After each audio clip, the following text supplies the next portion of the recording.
শেষ কথা হচ্ছে যে এই বইগুলো লেখা হয় শুধুমাত্র বাণিজ্যিক উদ্দেশ্যে। এই বইগুলো পড়ে কিছু আপনি নলেজ গ্যাদার করতে পারবেন। এই যে বইটা দেখতেছেন আপনি, এই বইটার নাম হচ্ছে, উল্টা দেখাচ্ছে, এই বইটার নাম হচ্ছে ইন্ডাস্ট্রিয়াল ম্যানেজমেন্ট। এই বইটা হচ্ছে আপনার 6 সেমিস্টার কম্পিউটার সায়েন্স অ্যান্ড টেকনোলজির। এই বই পড়ে আপনি কিছু শিখতে পারবেন না, এটা আমি আপনাকে বলে দিলাম। এই বইটা হচ্ছে লেখা কিভাবে, এই বইটা কেউ লেখে নাই। এই বইটা হচ্ছে আপনার ওই কি বলে, এই বইটা হচ্ছে একজন যন্ত্র লিখছে। যন্ত্রটা হচ্ছে আদিম যুগের শব্দ ব্যবহার করে, এই যুগের সাথে তার কোনো সম্পর্ক নাই, বুঝতে পারছেন? আচ্ছা, বইটা উল্টো দেখাচ্ছে, আমি তো সোধাও করতে পারবো না, আমার ক্যামেরাটা ই হয় না। So so thank you for watching the video, bye bye, see you so next. So ভালো একটা পোস্ট দিয়ে দিই।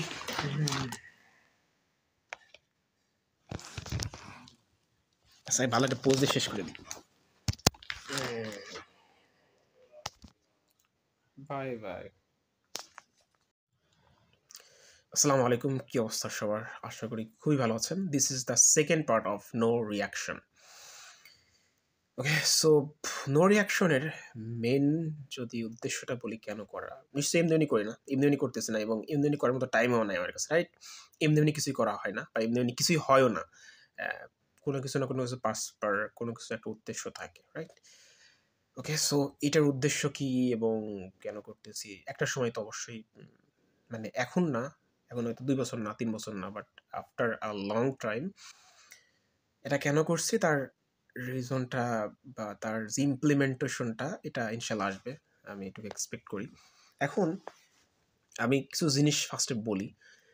মনে করেন যে আপনি যখন একটা বই কিনছেন, ফর এক্সাম্পল গল্পের বই, হ্যাঁ?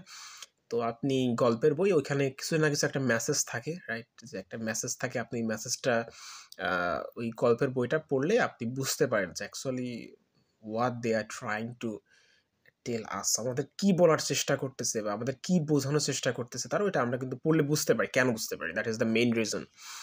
ফর এক্সাম্পল, আপনি ইংলিশ ভালো বুঝেন না, অথবা বলতে পারি আমি আরবি ভালো বুঝতে পারি না, হ্যাঁ?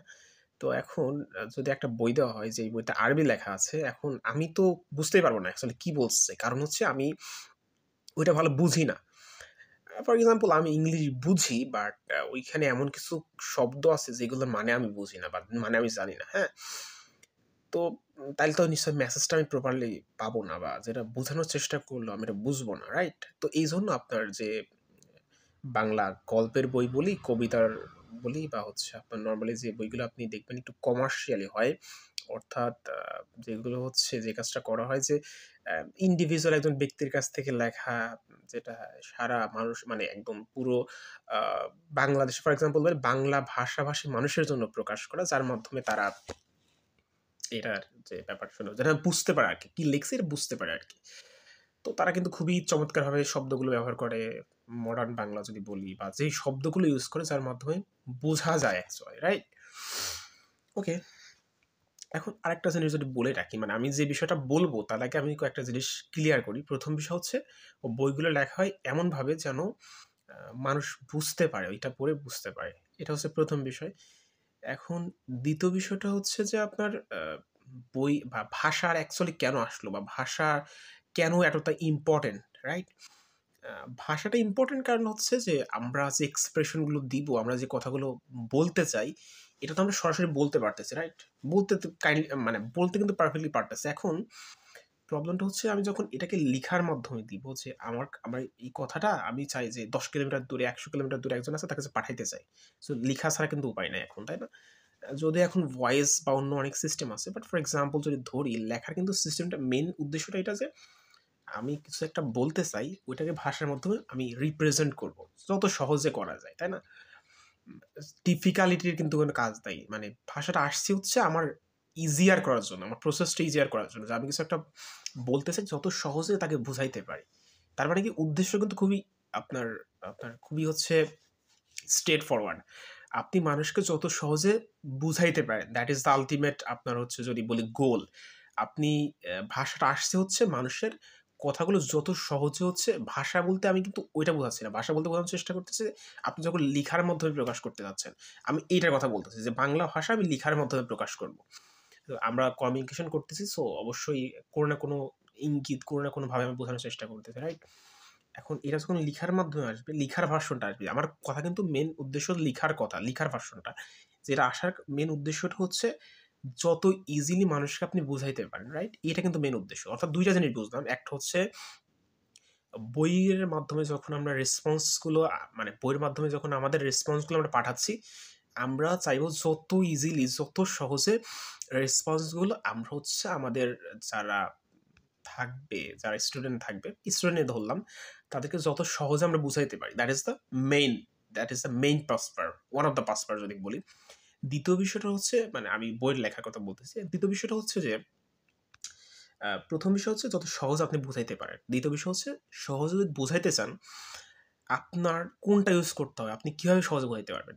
যত কমপ্লেক্সিটি কমানো যায়, অর্থাৎ আপনি যত মডার্ন যে বিষয়গুলো চলতেছে, মডার্ন আপনি যদি বলি বাংলা ভাষা, তাইলে আপনি যদি ওইগুলো ইউজ করেন যেটা গত ১০ বছর, ১৫ বছর কিংবা ৫ বছর, ১০ বছর চলে আসতেছে, আপনি যদি এইগুলো রেগুলার ইউজ করেন তাহলে কি আপনি খুবই ইজিলি তাদেরকে আপনার এক্সপ্রেশন বোঝাইতে পারবেন।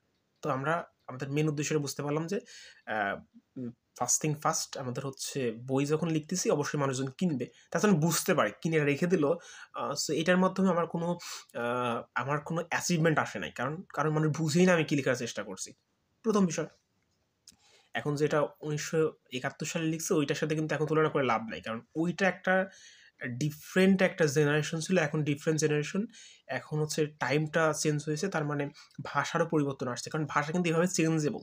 ভাষা কিন্তু আপনার চেঞ্জ হয়। আমরা আগে যে ইংলিশ শব্দগুলো আমাদের ভেতরে নিয়ে নিয়েছি, যেমন চেয়ারটা এখন আমাদের বাংলা ভাষার মধ্যে চলে আসছে। তার মানে আপনি কিন্তু এখন আর কে দ্বারা ইউজ করতে পারবেন না যে আপনি কোনো একটা কিছু একটা লিখছেন, মানে এখনকার কথা বলতেছি আমি পাস্টের কথা বলতেছি না। এখন আপনি একটা বই লিখছেন যেখানে চেয়ারের জায়গায় আপনি কে দ্বারা লিখছেন, তাইলে কিন্তু ব্যাপারটা হবে না, মানুষ বুঝতে পারবে না, কারণ ভাষা চেঞ্জেবল। আপনি ওইটা স্টেক থাকতে পারবেন না। কেন থাকতে পারবেন না? বিকজ হচ্ছে আপনি যখন মাঝে বোঝাইতে যাবেন, আপনি যে কাজটা করছেন বোঝাইতে যাবেন, অবশ্যই আপনাকে এক্সিস্টিং যে বা এক্সিস্টিং যে আপনার মানুষ যেভাবে বুঝে আর কি ওইভাবে বলতে হবে। সো আমি এত সময় অনেক কথা বলছি এই ২ টা জিনিস বোঝানোর জন্য যে একটা বই যখন লিখা হয়, মানুষকে যত সহজে বোঝানো যায় এটা মেইন উদ্দেশ্য থাকে। এইবারে কোনো উদ্দেশ্য নাই। এটাই উদ্দেশ্য। এখন উদ্দেশ্য একটা থাকে, ওই উদ্দেশ্য আমি এই কথাগুলো মানে আমি যেই কারণে এত কথাবার্তা বলার ওইটা বলতে বলবো। ওকে? আচ্ছা। সো আমি এখন কিছু প্রশ্ন পড়ব। আচ্ছা, ব্যাপারটা হচ্ছে যে আমাদের ডিপার্টমেন্টের সাবজেক্ট বাইরেও মানে ডিপার্টমেন্টের সাবজেক্ট বাইরেও থাকে হচ্ছে নন ডিপার্টমেন্টের ১-২ টা থাকে। যেটা আমাদের ডিপার্টমেন্টের সাথে অ্যাটাচড না বা যেটার সাথে রিলেট করে না। তো এরকম একটা বই, এটার নাম হচ্ছে ইন্ডাস্ট্রিয়াল ম্যানেজমেন্ট। ঠিক আছে? এই বইটার নাম। এই বইটার প্রথম চ্যাপ্টার হচ্ছে সংগঠনের মৌলিক বিষয়। এখানে আমি ৪ টা প্রশ্ন করব। প্রথম প্রশ্ন হচ্ছে সংগঠন কাঠামো কি? দ্বিতীয় বিষয় হচ্ছে তত্ত্বাবধান পরিসর কি? তৃতীয় বিষয় হচ্ছে কার্যভিত্তিক সংগঠন বলতে কি বোঝায়? And the last and final question আরও আছে, বাট আমি এই ৪ টা নিয়ে কথা বলবো আরকি, বা ৪ টার মধ্যে একটা বলব। সেটা হচ্ছে কাম্য তত্ত্বাবধান পরিসর কি? এখন আপনাকে আচ্ছা আমি একটু বলি যে ব্যাপারটা আসলে কি, কাম্য তত্ত্বাবধান পরিসরটা কি? এটা হচ্ছে আপনার সো যেটা বলতেছিলাম, আচ্ছা পরে বলছি। ওকে, সো যেটা আমরা বলতেছিলাম যে কাম্য তত্ত্বাবধান তত্ত্বাবধান পরিসর অর্থাৎ হচ্ছে এটা কেমন যে মানে একজনের আন্ডারে বা একজন হচ্ছে বলতে পারেন একজন দক্ষ ব্যক্তির আন্ডারে সর্বোচ্চ কতজন ব্যক্তি কাজ করলে বা তার তত্ত্বাবধানে থাকলে তিনি প্রপারলি গাইডলাইন দিতে পারবে বা প্রপারলি তাদের হেল্প করতে পারবে, যদি মেন বিষয় বলি আর কি। অর্থাৎ ডিজায়ারেবল স্প্যান অফ কন্ট্রোল, একজন ব্যক্তির আন্ডারে কতজন থাকলে তাদের প্রপারলি হচ্ছে গাইড করতে পারবেন আপনি। হ্যাঁ, এটা হচ্ছে মেন কথা। মানে এই প্রশ্নের উদ্দেশ্য হচ্ছে এরকম যে তোমাকে প্রশ্ন করলো যে একজন দক্ষ ব্যক্তি বা একজন নির্বাহী যার উপর কোনো একটা দায়িত্ব আছে, যে খুবই স্কিল পারসন, তার আন্ডারে কতজন ব্যক্তি থাকলে তিনি প্রপারলি সবগুলোকে অ্যালাইন করতে পারে, সবগুলোকে প্রপারলি কন্ট্রোল করতে পারবে, এইটা বলতে তুমি কি বুঝো? এই প্রশ্নটার উদ্দেশ্য এটা যে কাম্য তত্ত্বাবধান পরিসর এইটা বলতে মানে এই প্রশ্নটার আপনার যদি মডার্ন বাংলায় বলি যে একজন দায়িত্বরত ব্যক্তির উপরে কতজন মানে কতজন ব্যক্তি হচ্ছে যদি তার কন্ট্রোলে থাকে তাহলে সে প্রপারলি কাজ করতে পারে, এইটা বলতে তুমি কি বুঝো? ঠিক আছে, এখন আমি প্রথম দিকে যেটা বলছিলাম, আচ্ছা এটা প্রশ্ন বললাম, এখন আমি উত্তরটা পড়ি একটু। উত্তরটা হচ্ছে কাম্য তত্ত্বাবধান বা তদারকি পরিসর হচ্ছে এমন একটি পরিসর যেখানে একজন নির্বাহী দক্ষ সার্থকতা সার্থকতা সার্থকতা রাইট সার্থকতা ও কার্যকরভাবে তার অধীনস্থদের কার্যাবলী সহজভাবে তদারক ও নিয়ন্ত্রণ করতে পারেন। আচ্ছা, এখন আমি যেটা বলতেছিলাম যে বই লেখার মেন উদ্দেশ্য থাকে হচ্ছে মানুষকে সহজে বোঝানো যে আমি অ্যাকচুয়ালি কি বলার চেষ্টা করতেছি। এখন এই কাম্য জিনিসটা, তারপরে তত্ত্বাবধান পরিসর জিনিসটা, এইটা এভাবে যদি লেখা হয় আসলে বোঝাটা কতটা সহজ, বা বই লেখার যে মেন উদ্দেশ্যটা এটা কতটুকু স্যাটিসফাই করে, কতটুকু হচ্ছে আপনার সাকসেসফুল বলতে পারেন, কতটুকু বলা যায়। আর এর যে অ্যান্সারটা লিখছে এটা তো কত সহজ একটা অ্যান্সার হয় যে একজন একজন একজন দায়িত্বশীল ব্যক্তির উপরে কতজন ব্যক্তি কাজ করলে ওই দায়িত্বশীল ব্যক্তি একদম প্রপারলি তার কাজগুলো নিয়ন্ত্রণ করতে পারে বা প্রপারলি তার দায়িত্ব পালন করতে পারে। এটাই হচ্ছে কাম্য তত্ত্বাবধান পরিসর।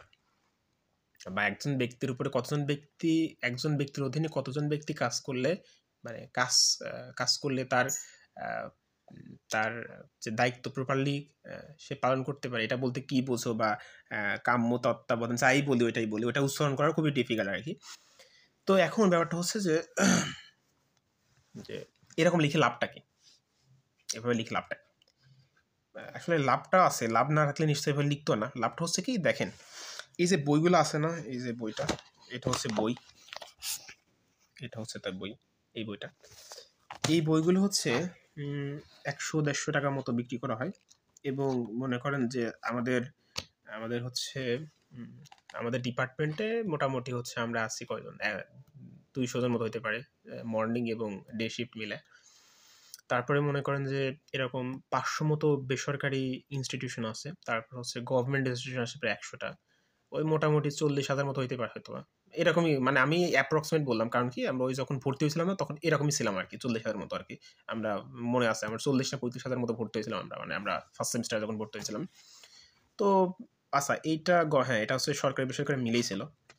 তখন 40,000 ব্যক্তি যদি আপনার 40,000 জন যদি মনে করেন যে আপনি 40,000 জনকে একটা বই সার্ভ করতেছেন, তাদের কাছ থেকে 150 টাকা নিচ্ছেন, তাহলে 40,000 সাথে আপনি যদি 10 গুণ করেন তাহলে হিউজ একটা অ্যামাউন্ট। কারণ কি, এটা তো 6 মাস, তারপরে এইটাই আপনি আবার সার্ভ করবেন কাজে, জানেন এটাতে আপনি ছোট করে চেঞ্জ করে এটা সার্ভ করবেন হচ্ছে আমাদের যারা জুনিয়র আছে এরপর আসবে, ওদেরকে আপনি সার্ভ করবেন। তো এখন ব্যাপারটা হচ্ছে যে বই লেখার যে উদ্দেশ্যটা ছিল যে মানুষকে নলেজ আপনার সাপ্লাই করবেন, এটা হচ্ছে না। কেন হচ্ছে না? কারণ হচ্ছে এই বইগুলো আপনি লেখেন নাই। খুবই দুঃখের সাথে জানাচ্ছি যে বইগুলো আপনারা লেখেন নাই। এই বইগুলো হচ্ছে ট্রান্সলেট করা। এই কথাটা আমি বললাম না, শুধু আমি বলছি এটা না। এইটা যে এটা আমার কথা না, এটা হচ্ছে আমাদের টিচারদের কথা। তারাও বলে যে এই বইগুলো লেখা হয় না, এই বইগুলো হচ্ছে ট্রান্সলেট করা হয়েছে। এবং কারণ আপনি যদি একজন মানুষ হন যে হচ্ছে এই যুগে বসবাস করেন, এবং তিনি হচ্ছে বই লিখছে আমাদের 2025 সালে একজন শিক্ষার্থীর জন্য, যেখানে আপনি প্রশ্ন করছেন যে কাম্য কি যেন পড়লাম, আল্লাহ ভুলে গেছি। আচ্ছা, ওই আমরা যেটা পড়ছিলাম শব্দগুলো এত কঠিন। আচ্ছা, কাম্য তত্ত্বাবধান পরিসর কি, তো আপনি এই শব্দগুলো ইউজ করতেন না। কারণ কি, ফর এক্সাম্পল আপনি আপনার কথা বলি, যে মনে করেন যে আপনি একটা প্রতিষ্ঠানের আন্ডারে আছেন, ঠিক আছে? তো এখন আপনার যে বস, সে আপনারে বলতেছে যে তোমাকে আমি দায়িত্ব দিব, তার আগে তুমি বলো যে কাম্য তত্ত্বাবধান পরিসর কি। আপনাকে বলবে, প্রশ্ন করবে হবে, নাকি আপনাকে সরাসরিভাবে বলতে পারে যে তোমার আন্ডারে এতজন মানুষ, এই ধরনের কোশ্চেন তো করবে কিনা, that is the main question, যে অ্যাকচুয়ালি এই ধরনের কোশ্চেন করে কিনা। খুব ইন্টারেস্টিং জিনিস যে দায়িত্ব দিবে যে তোমার আন্ডারে এরকম 10-20 জন থাকবে। এখন হচ্ছে আমার প্রশ্ন হচ্ছে তোমার কাছে যে কাম্য তত্ত্বাবধান পরিসর কি আমারে বলো। ও বলে কাম্য জিনিসটা কি, তত্ত্বাবধান কি, পরিসর তো মোটামুটি বুঝি, তো পরিসর আমাদের এখনকারই শব্দ বলা যায় আর কি। তো এই তত্ত্বাবধান পরিসর, তারপরে এর মধ্যে যে শব্দ ইউজ করছে তো আনবিলিভেবল রিলেটেড শব্দ, মানে খুবই অবিশ্বাস্য যে এই ধরনের শব্দ ইউজ করতে। এবং এই ধরনের শব্দ কীভাবে ইউজ করা হয়, মনে করেন যে কারণ আমি আপনাকে খুবই পরিষ্কারভাবে বলি যে যখন, মানে এটা খুবই, এই ভিডিওটা দেখবেন আমি জানি, দেখার প্রয়োজন নেই, বাট আমি just preserve it as a evidence বলতে পারেন। আমি জাস্ট এভিডেন্স হিসেবে রেখে দিলাম আর কি, যে যখন হচ্ছে কোনো একজন ব্যক্তি কিছু লিখে, তখন যে ব্যাপারটা হয় সেটা হচ্ছে যে সে তখন নিজের ভাষায় লেখে, হ্যাঁ, যে কোনভাবে ওকে ভালো করে বুঝাইতে পারবো। যখন আমি নিজে কাউকে বোঝাইতে যাই তখন আমি কি করি, মানে আমি আমার কথা হিসেবে আমি আপনার কথা বলতেছি যে আপনি যখন আমাকে বুঝাইতে যাবেন, you are trying to your best, মানে you will try your best যে আমি ওকে কীভাবে বুঝাইতে পারি যে এই কাম্য টাম্য এবং আদিমকালের যুগের বিভিন্ন শব্দ টব্দ যদি ব্যবহার করি যেগুলোর সাথে ট্রান্সলেটার কীভাবে আপনার কাজ করে, এটা মনে করেন যে এগেনস্ট এটা এগেনস্ট এটা, মানে অনেকটা কেমন যে আমি বললাম হচ্ছে কাজ, ঠিক আছে, মানে ওয়ার্ক যদি আগের যুগের থাকে তাহলে ওয়ার্ক হয়তো কাম্য হিসেবে বলতে পারে। তারপরে এই যে তত্ত্বাবধান, এটা কন্ট্রোল এভাবে লিখতে পারে। বাট এটার যে নিউ যে শব্দগুলো আছে বা নতুন বা আমরা যেভাবে এগুলোকে বলি এইগুলো কিন্তু এখানে নাই। কেন নাই? এটার রিজনটা কি, মানে যে বইটা লিখছে, যারা বই লিখছে অনেক মানুষ মিলে বই লিখছে, প্রায় 7-8 জন মিলে আমাদের। ও ওয়াও, ইন্টারেস্টিং জিনিস। আচ্ছা, তো এখানে অনেক টিচারের নাম লেখা আছে, প্রফেসর ডক্টর মোহাম্মদ আলতাফ হোসেন, তারপর হচ্ছে এস এম কি লেখছে মোফাজ্জেল, অনেকের নাম লেখা, নামগুলো বলা আসলে ঠিক না, আমি নামগুলো বলবো না, নামগুলো বলা ঠিক হবে না, কারণ এখানে আমি যে জিনিস দেখলাম তারপরে আমার নাম বলার মধ্যে ইচ্ছা নাই, কারণ এখানে ইন্টারেস্টিং একটা জিনিস আছে, এই জন্য আমি নামটা বললাম না। এই ভিডিওগুলো হচ্ছে কি, মানে এই ভিডিওগুলো আমি নিজেই দেখবো না আর কি, নিজে দেখবো, দেখার পরে যখন আমি এক্সপিরিয়েন্স আছে তো আমার, এরকম ভিডিওগুলো করে রাখি, পরবর্তীতে এগুলো কাজে লাগে আমার, তো এই জন্য ভিডিওগুলো করা, কেউ দেখলো কি না দেখলো ডাজন্ট ম্যাটার। আমার স্পিকিং হয়তো অ্যাবিলিটি একটু বাড়াবে, কথা বলার অ্যাবিলিটি একটু বাড়াবে, দ্যাটস অল। সো শেষ করি, সেটা হচ্ছে যে এই ধরনের এইসব বইটা লেখা হয় মেনলি বাণিজ্যিক উদ্দেশ্যে, কারণ বই লেখার মেন উদ্দেশ্য ছিল হচ্ছে জ্ঞানগুলো র্যাপিডলি এক জায়গাতে ছড়ায় দেওয়া, খুবই দ্রুত যেন ছড়াইতে পারে, এবং এটা দেখে দেখে যেন পরবর্তী সেভ করা হয়। সেভ মানে কি, আপনি এগুলো রেখে দিলেন, পরবর্তী এটা দেখে পড়তে পারবেন। বাট এগুলোর উদ্দেশ্য এটা না, এগুলোর মেন উদ্দেশ্য হচ্ছে বাণিজ্যিক, মানে হচ্ছে কারণ এরকম বই লিখতে, এরকম বই একটা রিসার্চ করে বইগুলো লিখতে হয়, ঠিক আছে, এরকম বই লেখা এই 2 দিনের মধ্যে বই লেখা যায় না, কারণ এই বইগুলো কিন্তু কয়দিনের মধ্যে লেখা হয় জানেন। এভাবে লেখা আমি আপনার বলি, সেটা হচ্ছে আমাদের 2022 প্রবিধান, অর্থাৎ 2022 সালে কিন্তু নতুন প্রবিধান আসছিল, তার কিছুদিনের মধ্যে বই পাবলিশ হয়ে গেছিলো, মানে তার কিছুদিনের মধ্যেই। তো এখন কিছুদিনের মধ্যে কোনো বই পাবলিশ করা পসিবল? এরকম একটা বই লেখা এত সহজ না। হয়তো লেখা সম্ভব, এটা আমি বলবো, লেখা হয়তো সম্ভব, মে বি পসিবল, কারণ অনেকজন মিলে লিখছে, তো একজন যদি একান্ত লিখে তাহলে সম্ভব, এটা আমি অ্যাগ্রি করি, এটা হয়তো আমার বলার দিকে বলছিল, সো অ্যাগ্রি, মানে আমি এটা অ্যাগ্রি করলাম যে লেখা possible. But the question is, আপনারা যেভাবে লিখছেন এভাবে কি লিখে, এটাই আমার কোশ্চেন, যে এই ধরনের শব্দ আপনারা কই থেকে পাইছেন, কোন ডিকশনারি থেকে পাইছেন এই ধরনের শব্দ, এখনকার একজন স্টুডেন্টকে আপনি শেখাবেন এবং এই ধরনের শব্দ ইউজ করছেন যে মাঝে মধ্যে টিচাররা বুঝে না, এটা হচ্ছে সত্য কথা আর কি, মানে যারা আমাদের পড়াবে তারা আমাদের বুঝতে পারে না এই শব্দের অর্থটা কি বা এটা জিনিসটা কি অ্যাকচুয়ালি। তো পরবর্তীতে যে কাজটা করা লাগে, আমরা নিজেরা বুঝতে পারি না, কারণ হচ্ছে আদিম যুগের শব্দটা আসলে বোঝা খুবই difficult, right? So that's all, কি বলবো আসলে। সো শেষ কথা হচ্ছে যে এই বইগুলো লেখা হয় শুধুমাত্র বাণিজ্যিক উদ্দেশ্যে, এই বইগুলো পড়ে কিছু আপনি নলেজ গ্যাদার করতে পারবেন। এই যে বইটা দেখতেছেন আপনি, এই বইটার নাম হচ্ছে, আচ্ছা উল্টা দেখাচ্ছে, এই বইটার নাম হচ্ছে ইন্ডাস্ট্রিয়াল ম্যানেজমেন্ট। এই বইটা হচ্ছে আপনার 6 সেমিস্টার কম্পিউটার সায়েন্স অ্যান্ড টেকনোলজির। এই বই পড়ে আপনি কিছু শিখতে পারবেন না, এটা আমি আপনাকে বলে দিলাম। এই বইটা হচ্ছে লেখা কিভাবে, এই বইটা কেউ লেখে নাই, এই বইটা হচ্ছে আপনার ওই কি বলে, এই বইটা হচ্ছে একজন যন্ত্র লিখছে, যন্ত্রটা হচ্ছে আদিম যুগের শব্দ ব্যবহার করে, এই যুগের সাথে তার কোনো সম্পর্ক নাই, বুঝতে পারছেন? আচ্ছা বইটা উল্টো দেখাচ্ছে, আমি তো সোধাও করতে পারবো না, আমার ক্যামেরাটা ই হয় না। সো এই বইটা পড়ে আপনি কিছু শিখতে পারবেন না, কেন? কারণ হচ্ছে এই বইটা হচ্ছে লিখছে একজন রোবট, যে হচ্ছে আদিম যুগে বাস করে এবং যে এমন সব শব্দ জানে যে শব্দগুলো আমরা জানি না। ওকে, সো খুব ইন্টারেস্টিং জিনিস না, এরকম রোবট ভালো, সমস্যা নেই। So thank you for watching the video, bye bye, see you so next. So ভালো একটা পোস্ট দিয়ে দিই,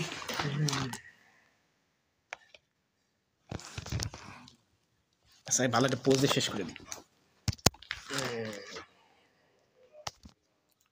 বাই বাই।